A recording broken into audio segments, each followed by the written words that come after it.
Boot ಹೊಲೆಯುವವನು ಮತ್ತು ಎಲ್ಫ್ಗಳು.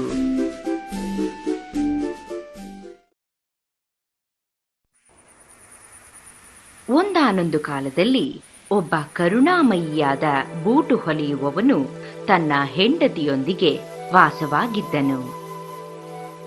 ದುಃಖದ ವಿಷಯವೆಂದರೆ ಅವನು ಹೊಲಿದ ಬೂಟುಗಳನ್ನು ಜನರು ಖರೀದಿಸುತ್ತಿರಲಿಲ್ಲ. ಇದರಿಂದ ಅವರು ಬಡವರಾಗಿದ್ದರು.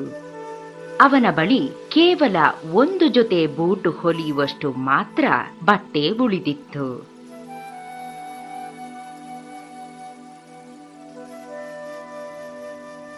ಅವನನ್ನು ಸಮಾಧಾನ ಪಡಿಸಲು ಅವನ ಹೆಂಡತಿ, ಚಿಂತಿಸಬೇಡಿ, ಎಲ್ಲ ಸರಿ ಹೋಗುತ್ತದೆ.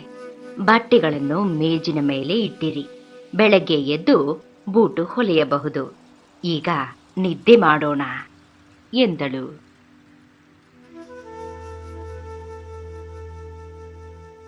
ಕಿಟಕಿಯ ಹೊರಗೆ ನಿಂತಿದ್ದ 4 ಎಲ್ಫ್ಗಳು ಅವರ ಮಾತನ್ನು ಕೇಳಿಸಿಕೊಂಡರು.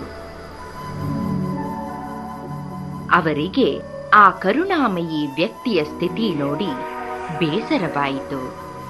ನಾವು ಈ ಬೂಟು ಹೊಲಿಯುವ ಬಡವನಿಗೆ ಸಹಾಯ ಮಾಡಬೇಕು ಎಂದು ನಿರ್ಧರಿಸಿದವು.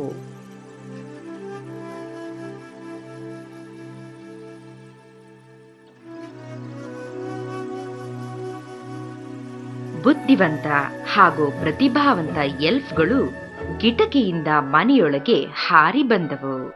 ಅವು ಬಟ್ಟೆಯನ್ನು ತೆಗೆದುಕೊಂಡು ಅದನ್ನು ಕತ್ತರಿಸಿ ಹೊಲಿದು ಸಿಂಗರಿಸಲು ಪ್ರಾರಂಭಿಸಿದವು.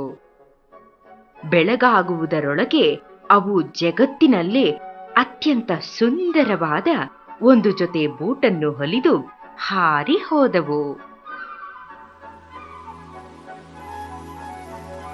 ಬೆಳಿಗ್ಗೆ ಮೇಜಿನ ಮೇಲೆ ಸುಂದರ ಬೂಟುಗಳನ್ನು ನೋಡಿ ಬೂಟು ಮಾಡುವವನು ಮತ್ತು ಅವನ ಹೆಂಡತಿ ಇಬ್ಬರು ಆಶ್ಚರ್ಯಪಟ್ಟರು. ಇದನ್ನು ಯಾರು ಮಾಡಿರಬಹುದು? ಇವು ಸುಂದರವಾಗಿವೆ ಎಂದು ಯೋಚಿಸಿದರು. ಒಬ್ಬ ವ್ಯಾಪಾರಿಯು ಅಂಗಡಿಯ ಕಿಟಕಿಯಲ್ಲಿದ್ದ ಬೂಟುಗಳನ್ನು ನೋಡಿದನು. ತಕ್ಷಣವೇ ಅವನ್ನು ಖರೀದಿಸಿದನು.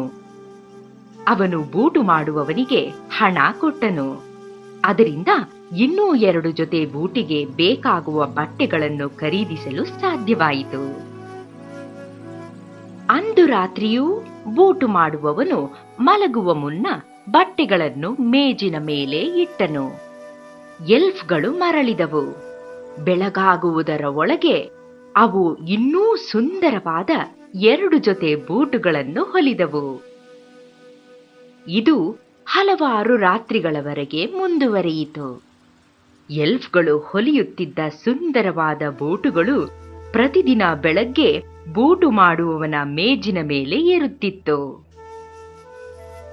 ಬೂಟು ಮಾಡುವವನು ಮತ್ತು ಅವನ ಹೆಂಡತಿಗೆ ಆಶ್ಚರ್ಯವಾಯಿತು.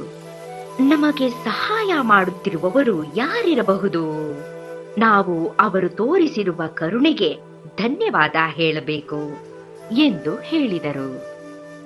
ಅವರು ಅಂದು ರಾತ್ರಿ ಎದ್ದಿದ್ದು ಬಾಗಿಲ ಹಿಂದೆ ಅವಿತುಕೊಂಡು ಯಾರು ಅವರಿಗಾಗಿ ಬೂಟು ಹೊಲಿಯುತ್ತಿದ್ದರೆಂದು ಕಂಡುಹಿಡಿಯಲು ನಿರ್ಧರಿಸಿದರು.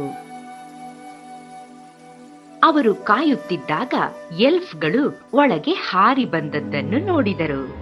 ಅವು ನಗುತ್ತಾ ಹಾಡುತ್ತಾ ಬೇಗನೆ ಬೂಟು ಹೊಲಿಯುತ್ತಿದ್ದವು. ನಾವೆಷ್ಟು ಅದೃಷ್ಟವಂತರು ಎಂದು ಎಲ್ಫ್ಗಳು ಹೋದ ಮೇಲೆ ಅವರು ಉದ್ಗರಿಸಿದರು. ನಾವು ಅವರಿಗೆ ಏನಾದರೂ ಕೊಡಬೇಕು.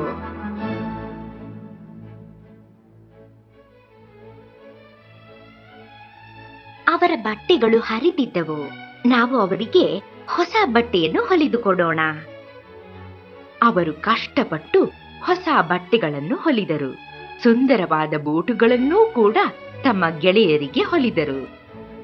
ಮರುದಿನ ರಾತ್ರಿ ಅವುಗಳನ್ನು ಮೇಜಿನ ಮೇಲೆ ಇಟ್ಟರು. ಎಲ್ಫ್ಗಳು ಬಂದಾಗ ಅವರು ಹೊಸ ಬಟ್ಟೆಗಳನ್ನು ಕಂಡು ಸಂತೋಷಪಟ್ಟರು. ಅವರು ಸಂತೋಷದಿಂದ ಹಾಡಿ ಕುಣಿದು ಹಾರಿ ಹೋದರು. ಅವರು ಮರಳಿ ಬರಲೇ ಇಲ್ಲ.